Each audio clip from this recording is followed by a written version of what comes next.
Soft वाला दिखा ना। क्या इसी में दूँ मैं चम्मच।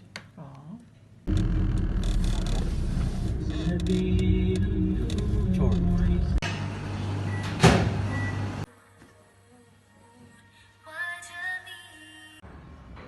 अस्सलाम वालेकुम, कैसे हैं आप सब लोग। उम्मीद करती हूँ और अल्लाह से दुआ है कि बिल्कुल खैर खैरियत से होंगे। अल्लाह ताला मुझे, आपको, हम सब के घर वालों को हर किस्म की तकलीफ़, परेशानी, आजमाइश से अपनी पनाह में रखे।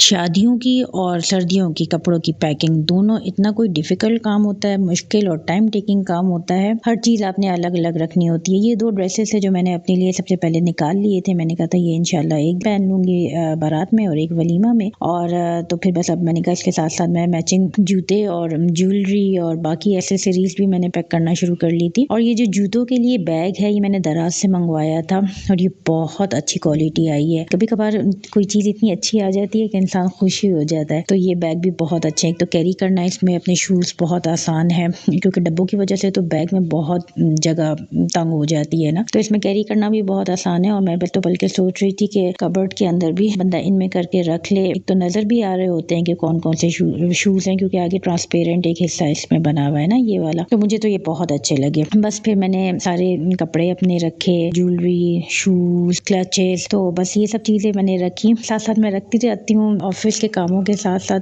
जो याद आता जाता है, बस मैं एक जगह पाइल अप करती रहती हूँ, फिर आखिर में मैं इसको पैकिंग करती रहती हूँ। और बच्चों की पैकिंग तो उससे भी ज़्यादा मुश्किल होती है, क्योंकि सर्दियों के अंदर तो अंदर पहनने वाले स्वेटर, हाई नेक्स, टाइट्स, टोपियाँ, कैप, जुराबे, बस हर चीज़ ज़्यादा इसलिए रखनी पड़ती है क्योंकि बच्चों का पता नहीं चलता, कभी भी कुछ गीला कर लेते हैं या कभी कुछ गंदा हो जाता है, तो आपको चाहिए होते हैं।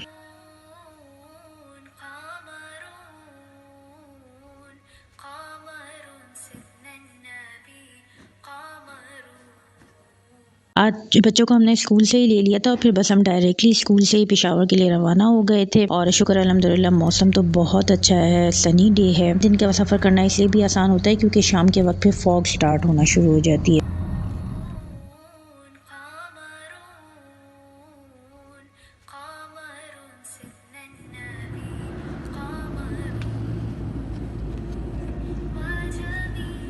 हम लोगों ने काटलंग सर्विस एरिया जो है वहाँ पे हम रुके थे और वहीं पे हमने ज़ोहर की नमाज़ भी पढ़ी और जो है असर की नमाज़ फिर हमने खाना खाने के बाद पढ़ी। बच्चों के लिए तो मैंने रास्ते से ही बिरयानी ले ली थी, अपने लिए कॉफ़ी, और अमजद और अयान ने चाय भी पीनी थी, वो हमने ली। और इनका अल्हम्दुलिल्लाह जो सर्विस एरिया है वो बहुत साफ़ सुथरा है। नमाज की जो प्रेयर एरिया है फ़ीमेल्स का, नमाज की जगह, वो भी बहुत साफ़ सुथरी है। हमेशा मैंने देखा है कि ये बहुत साफ़ सुथरा रहता है। अल्लाह का बहुत शुक्र है।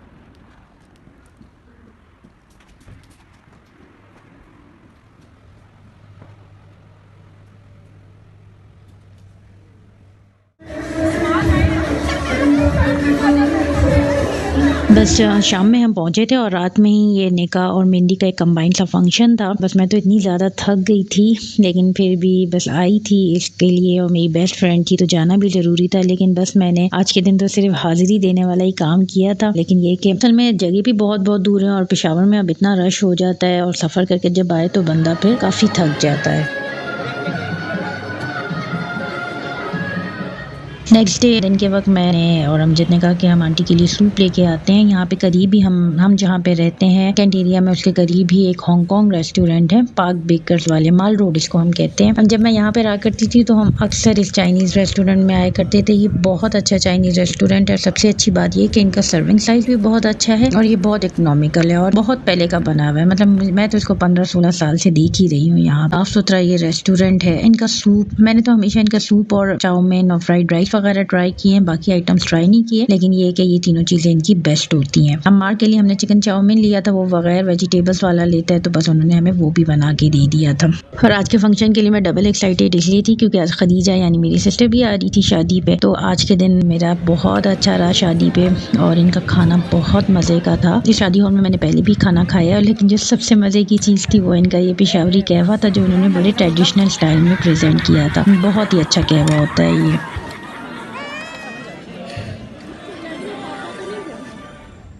शादी के फंक्शन तो शुक्र अल्हम्दुलिल्लाह हो गए थे अटेंड, जिनके लिए हम आए थे all the way from the सवार टू पेशावर। और जो दूसरा बहुत इंपॉर्टेंट काम हमने करना था और जिसके लिए मैं बहुत ज़्यादा एक्साइटेड थी, वो था कारखानों मार्केट का विजिट। आप में से जो लोग कारखानों गए हैं या जो जाते रहते हैं उनको पता है कारखानों की तो वाइब्स ही कुछ अलग होती है। लेकिन ये कि कारखानों मार्केट विजिट करने के कुछ अपने असूल हैं। तो जो दो बड़े बड़े असूल मुझे लगते हैं वो ये कि आपको वहाँ की ज़बान यानी लोकल ज़बान पश्तो ज़रूर आनी चाहिए, क्योंकि जो कीमत वहाँ पे बोली जाती है वो लिटरली डबल होती है। और अगर आप पश्तो में बात नहीं करेंगे या अगर आपको पश्तो नहीं आती, आप बार्गेनिंग नहीं करेंगे तो आप महंगी चीज़ ले सकते हैं। सेकेंडरीली मुझे लगता है कि वीकेंड्स जो होते हैं ना, सैटरडे संडे, उसमें बहुत लोग आए होते हैं। तो अगर जो कोई लोकल लोग होते हैं तो वो तो डेफिनेटली विजिट कर सकते हैं। वीकडेज पे तो उनमें इतना रश नहीं होता, आराम से आप अपनी शॉपिंग कर सकते हैं। और यहाँ पे जो बहुत सा सामान होता है उनकी गारंटी नहीं होती है, लेकिन ये कि मैंने यहाँ से हमेशा सामान लिया है और अल्लाह का लाख लाख शुक्र है कभी भी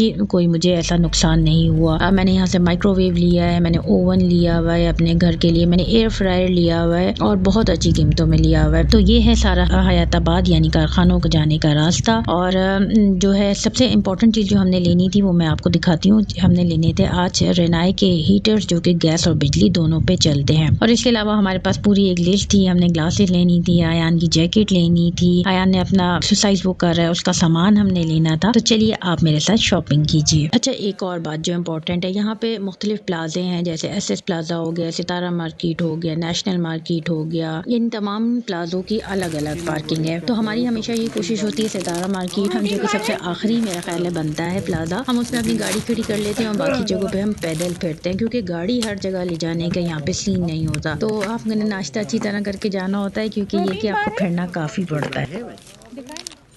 ये 2 kg वाला है जी भाई, क्या प्राइस है इसकी? 516 ये आपने फ्रीजर से निकाला है अभी? जी भाई। बाहर खराब तो नहीं हो जाएगा? नहीं भाई जी, कुछ नहीं, मेहरबानी है। ये 2 kg का कितने का है? मोजरेला बाजी 3800 रुपए और चेडर 2850। सितारा मार्केट से मैं हमेशा ये चेडर चीज़ और मोज़रेला चीज़ के बड़े वाले ब्लॉक ले लेती हूँ, फिर मैं इनको बाद में श्रेड करके छोटे छोटे पैकेट्स बना के फ्रीजर में रख लेती हूँ। तो ये मुझे बहुत अच्छे पड़ते हैं। इसके अलावा ये मैक्रोनीस हो गए, इनके बड़े पैकेट्स मिल जाते हैं यहाँ पे। बाकी जैम आपने लेनी है, केचप, मायोनीज, इन सब के बड़े बड़े जार आपको ईजीली यहाँ पे मिल जाते हैं।